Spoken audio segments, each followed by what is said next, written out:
এটা খুব সুন্দৰ প্ৰয়োজনীয় ভিডিঅ' লৈ আপোনালোকৰ মাজত আহিছো ইউচিচি বিলৰ ওপৰত এটা মই প্ৰেজেন্টেচন বনাইছো নিজে পঢ়িছো ভাবিছো যিখিনি মই বুজি পালো সেইখিনি আপোনালোকৰ মাজত শ্বেয়াৰ কৰো আৰু সেই গোটেই বিলখনৰ পৰা কিছুমান প্ৰয়োজনীয় টুকুৰা মই পিপিটি আকাৰে ইয়াত প্ৰস্তুত কৰিছো আপোনালোকে নিশ্চয় বুজি পাব আৰু যদি কিবা বুজাত অসুবিধা থাকে তেতিয়া হলে নিশ্চয় আপোনালোকে মোক কমেন্টত গৈ সুধিব পাৰে বহুতে এই ইউচিচি খনৰ নপঢ়াকৈ তেওঁলোকে বহুতে বিভিন্ন ধৰণৰ মন্তব্য কৰিছে কিন্তু এগৰাকী আইনৰ ছাত্ৰ হিচাপে আৰু আমি সকলোৱে এই ইউচিচি খন পঢ়াৰ খুব এটা প্ৰয়োজন বুলি মই ভাবো এই ইউচিচি খন আসলতে কি হয় এই ইউচিচি খনৰ অসমত ইম্পৰ্টেন্স ইমান কিয় বেছি এই কাৰণেই বেছি যে আমাৰ যি নৰ্থ ইষ্টাৰ্ণ ষ্টেটছ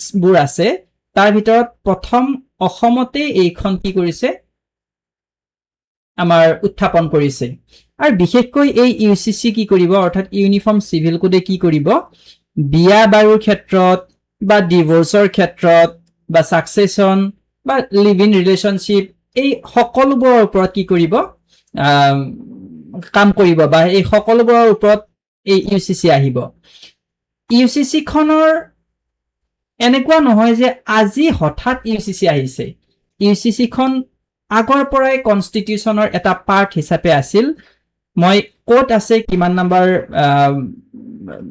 আৰ্টিকেলত আছে গোটেইখিনি কম গতিকে আপোনালোকে ভিডিঅটি আৰম্ভণিৰ পৰা শেষলৈ চাই থাকিব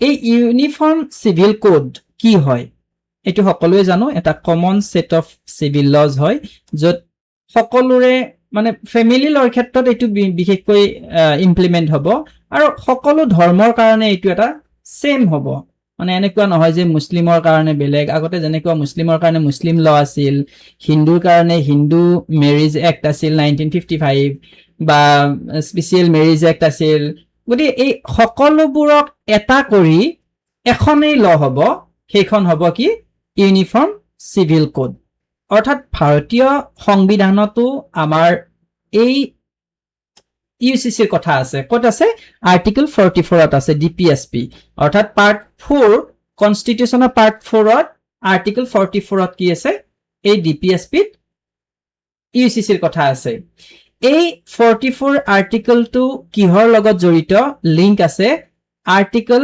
14 15 21 আৰু 25 14 ত কি কোৱা হৈছে যে ৰাইট টু ইকুৱালিটি অৰ্থাৎ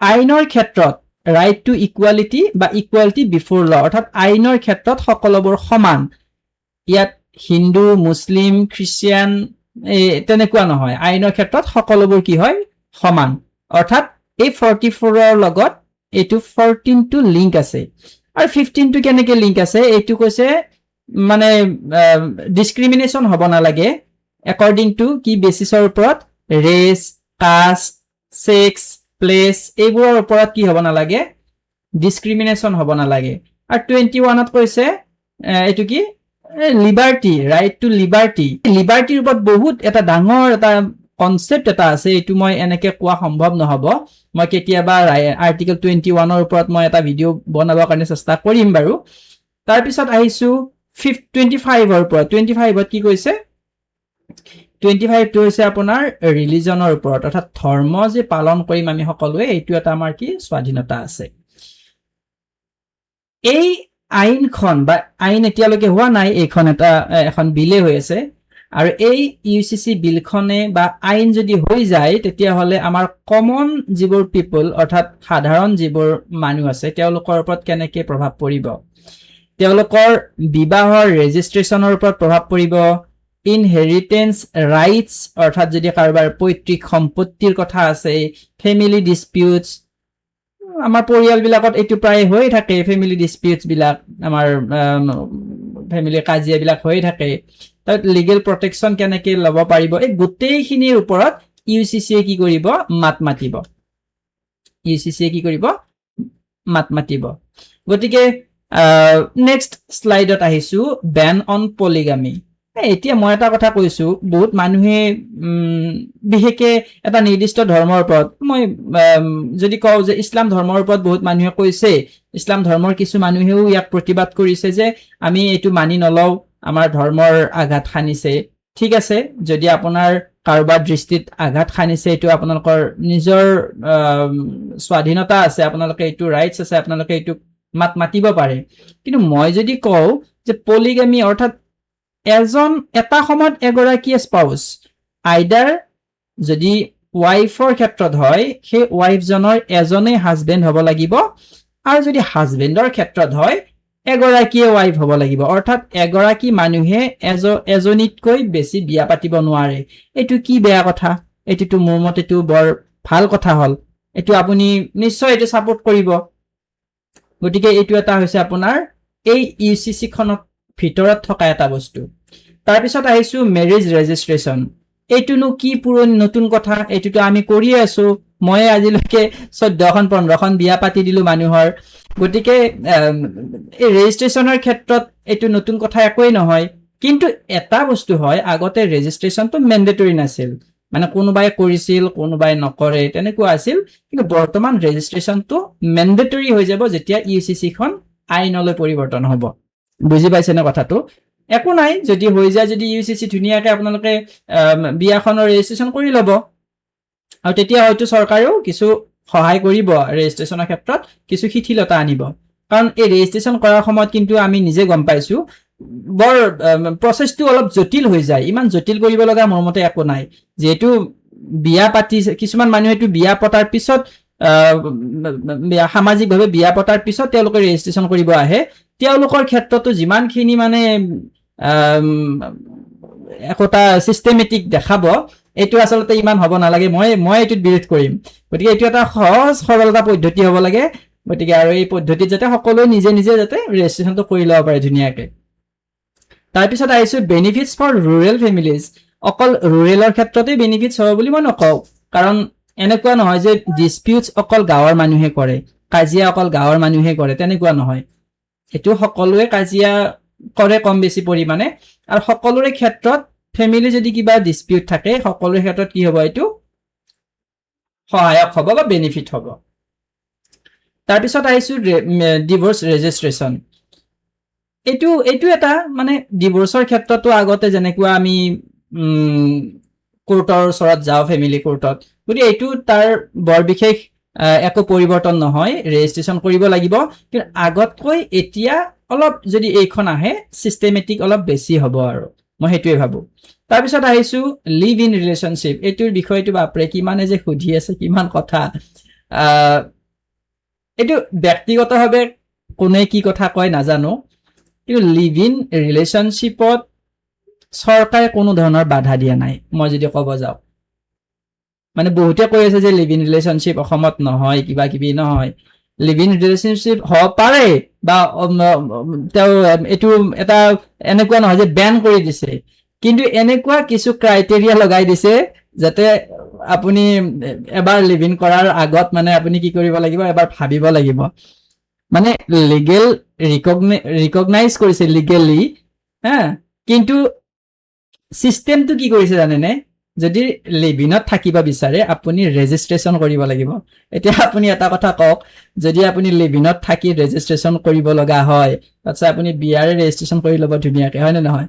গতিকে কোনো মানুহে, তাৰ মাজত কোনোবা থাকিব পাৰে, মই সেইটো নকওঁ, কিন্তু ৰেজিষ্ট্ৰেশ্যন কৰিব আৰু তাত লিভ ইনত থাকিবৰ কাৰণে, ৰেজিষ্ট্ৰেশ্যনৰ কাৰণে আৰু মানুহে সেইটো বহুতে নকৰিব। গতিকে আল্টিমেটলি কি হ'ল? এইটো বন্ধ কৰাৰ নিচিনাই হ'ল। কিন্তু যদি কোনোবাই তেনেকুৱা ৰেজিষ্ট্ৰেশ্যন কৰি লয় যে মই লিভ ইনত থাকিম, মই ৰেজিষ্ট্ৰেশ্যন কৰি লৈছো, তেতিয়াহ'লে কি হ'ব? তেওঁৰ যি ৱাইফজনী অৰ্থাৎ পাৰ্টনাৰজনী থাকিব, সেই পাৰ্টনাৰৰ কি থাকিব? কিছুমান ৰাইটছ থাকিব, আৰু সেই ৰাইটছৰ ভিতৰত এটা হৈছে মেইনটেনেন্স। তেওঁ মেইনটেনেন্স ক্লেইম কৰিব পাৰে। কাৰ পৰা? সেই পাৰ্টনাৰৰ পৰা। আৰু লিগেলি তেওঁ প্ৰটেকশ্যন পাব, আইনৰ পৰা তেওঁ আইনৰ ভিতৰত থাকিব। গতিকে এইটো এটা তেওঁৰ মানে ফিনেন্সিয়েল যিটো চিকিউৰিটি, এই চিকিউৰিটিৰ ক্ষেত্ৰতো কিন্তু তেওঁ বহুখিনি সকাহ পাব। তাৰপিছত যিগৰাকী চিলড্ৰেন বা চাইল্ড হ'ব, সেই যদি লিভ ইন কৰাৰ সময়ত যদি তেওঁলোকৰ যদি কোনোবা বাচ্চা জন্ম পায় তেতিয়াহ'লে সেইটো কিন্তু কি হ'ব অবৈধ হিচাপে গণ্য কৰিব নোৱাৰিব, সেইটো কি হ'ব বৈধ হ'ব। আৰু সেই বৈধ সন্তানৰ যিবোৰ ৰাইটছ থাকে অৰ্থাৎ লেজিটিমেচি আৰু ইললেজিটিমেচি দুটা শব্দ থাকে, বৈধ আৰু অবৈধ। গতিকে বৈধ সন্তানৰ ক্ষেত্ৰত যিবোৰ ৰাইটছ বা যিবোৰ তেওঁৰ প্ৰাপ্য থাকে এই সকলোবোৰ তেওঁ কিন্তু কি কৰিব পাৰিব এনজয় কৰিব পাৰিব। তাৰপিছত আহিছো নেক্সট স্লাইডত ইউনিফৰ্ম ছাকচেছন ৰুলছ। এই ছাকচেছনৰ ক্ষেত্ৰত কিছুমান নতুনকৈ কনচেপ্ট আহিছে। নতুন মানে যদি ধৰ্মীয় হিচাপত চাব যায় সকলো ধৰ্মতে হয়তো তেনেকুৱা আছে যে নিজৰ সন্তান যদি ল'ৰা ছোৱালী দুজনী থাকে, ল'ৰাই যিমান সম্পত্তি পাব ছোৱালীয়েও তাৰ সমানে নাপালেও কিছু পৰিমাণে হলেও কি কৰিব ছোৱালীগৰাকীয়েও সেই পৈতৃক সম্পত্তি অধিকাৰী হ'ব। এই ক্ষেত্ৰত এতিয়া বা যদি আগতে আছিল যদিও তেনেকুৱা মানুহে কি কৰা নাছিল সেইটোক বেছি ডিসক্লোজ কৰা নাছিল, কিন্তু এতিয়া এইটো এটা যদি ইউচিচি আহি যায় তেতিয়াহ'লে এইটো কি হ'ব আপোনাৰ পুৰাপুৰি ইমপ্লিমেণ্ট হ'ব। যদি কোনোবা ল'ৰা ছোৱালী দুগৰাকী থাকে তেওঁৰ বাপেক বা পৈতৃক সম্পত্তি ছোৱালীগৰাকীয়েও সমানে কিন্তু এনজয় কৰিব পাৰিব। তাৰপিছত আহিছো শিডিউল কাষ্টৰ কথা কোৱা হৈছে। এই যে আমাৰ শিডিউল কাষ্ট আছে তেওঁলোক কিন্তু এই আইনৰ পৰা বাহিৰত আছে। যদি ইউচিচি খন যদি আইনত পৰিণত হয় তেওঁলোকে কিন্তু এইখন মানিব নালাগে, কাৰণ তেওঁলোকৰ কিছু কাষ্টমছ বা তেওঁলোকৰ ট্ৰেডিশ্যনেল প্ৰেক্টিচ আছে আৰু সেই কাষ্টম অৰ্থাৎ ৰীতি নীতিৰ কাৰণে তেওঁলোকে এইখন মানিব নালাগে। এই ক্ষেত্ৰত বহুত প্ৰশ্ন আহিছে, মই পিছত আলোচনা কৰিম, লিখা আছে। এই যিটো মেজৰ ডিবেটছ, যিবোৰ ডিবেটছ হৈ আছে টিভিতে হওক বা মানুহৰ মাজত, এই ডিবেটছৰ ক্ষেত্ৰত কৈছে যে প্ৰাইভেচি কনচাৰ্ণ। যদি এতিয়া চাওক, এতিয়া ধৰা হ'ল কোনোবা দুগৰাকী প্ৰাপ্তবয়স্ক ল'ৰা ছোৱালী লিভ ইন কৰি আছে, তেতিয়াহ'লে পুলিচেই হওক বা প্ৰশাসনেই হওক কি কৰিব পাৰিব তেওঁলোকক মানে চাৰ্জ কৰিব পাৰিব, তেওঁলোকৰ ৰুমত সোমাই তেওঁলোকৰ নথি পত্ৰ বিচাৰিব পাৰে যে আপোনালোকে যে ইয়াত একেলগে আছে আপোনালোকৰ ৰেজিষ্ট্ৰেশ্যন হৈছে নে নাই। মই আগতে আপোনালোক ক'লো অলৰেডি এই ৰেজিষ্ট্ৰেশ্যনৰ কাগজখন ৰেজিষ্ট্ৰেশ্যন চাৰ্টিফিকেটখন তেওঁলোকে বিচাৰিব পাৰে। গতিকে যদি আপুনি এটা কথা ভাবক, লিভিনত থকাটো দূৰৰ কথা, এনেই বোলে আপুনি নিজৰ ঘৰত আছে, তাৰপিছতো যদি পুলিচ বোলে আহিল আপোনাৰ ঘৰত, আহি আপোনাক ডকুমেণ্ট বিচাৰিলে আপোনাৰ কেনেকুৱা লাগিব? বেয়া লাগিব নিশ্চয়। আৰু মানে প্ৰাইভেচি কনচাৰ্ণৰ ক্ষেত্ৰত এটা মানে ইফেক্ট কৰিব। গতিকে এইটো এটা মানে ডিবেটছৰ মেজৰ ইছ্যু এটা হৈ আছে। আৰু এটা কৈছে ৰিলিজিয়াছ ফ্ৰীডম। এই বস্তুটোত মানে কি হৈছে জানেনে, আমাৰ যিবোৰ ইছলাম ধৰ্মৰ মানুহ তেওঁলোকে 4জনীলৈকে বিয়া পাতিব পাৰে। আগতে মানে সেইটো এটা হেৰি আছিল ইছলামিক শৰীয়ত মতে, কিন্তু তাতেও কণ্ডিশ্যন আছে, এনেকুৱা নহয় যে মন গ'লেই 4জনী বিয়া পাতিব, তাত বহুত কণ্ডিশ্যন আছে। এতিয়া মানে কি হৈছে কিছুমানৰ মতে, মই কাৰো পক্ষৰ কথা কোৱা নাই, কিছুমানৰ মতে যে ৰিলিজিয়াছ আমাৰ যিটো ফ্ৰীডম, যিটো স্বাধীনতা আছিল সেইটোত কিন্তু এই আইনখনে আমাক কি কৰিব মানে বাধা দিব। এতিয়া মইতো নাভাবো যে মই 4জনী বিয়া পাতিম, বা কোনো মানুহে নাভাবিব যে নিবিচাৰিব যে কোনোবাই 4জনী বিয়া পাতিব, হয়নে নহয়? গতিকে আমাৰ কাৰণে এইটো একো মেটাৰ নকৰে। বঢ়িয়া। সকলো ক্ষেত্ৰতে এডভান্টেজ আৰু ডিসএডভান্টেজ থাকেই দিয়কচোন। মই আজি এই ইউচিচিক লৈ কিছু এডভান্টেজ আৰু ডিসএডভান্টেজো মই আপোনালোকৰ আগত মই আলোচনা কৰিম। যদি এডভান্টেজৰ ক্ষেত্ৰত ক'ব যাওঁ, এইটো আপোনাৰ জেণ্ডাৰ জাষ্টিচ, যিহেতু আমাৰ আৰ্টিকল 14ত কোৱা হৈছে যে ইকুৱালিটি বিফৰ ল আৰু ইকুৱেল প্ৰটেকশ্যন অফ ল, এইটোতো কোৱা হৈছে।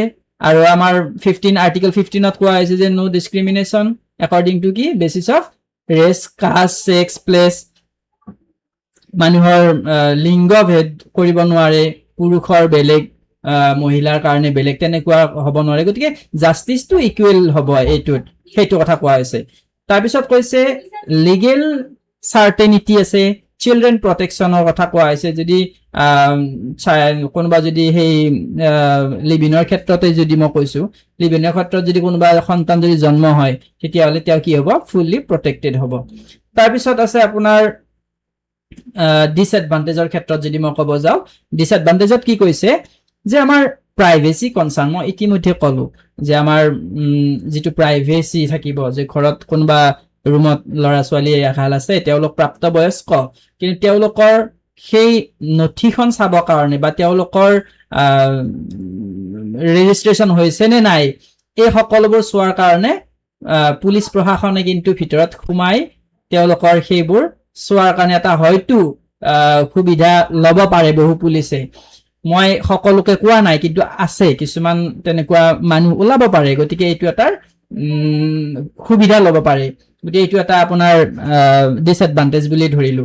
তাৰপিছত কৈছে যদি এইখন ইউচিচিয়ে হয়, অৰ্থাৎ ইউনিফৰ্ম চিভিল কোডেই হয়, গতিকে সকলো মানুহৰ কাৰণে ইকুৱেল হ'ব লাগিব, হয় নে নহয়?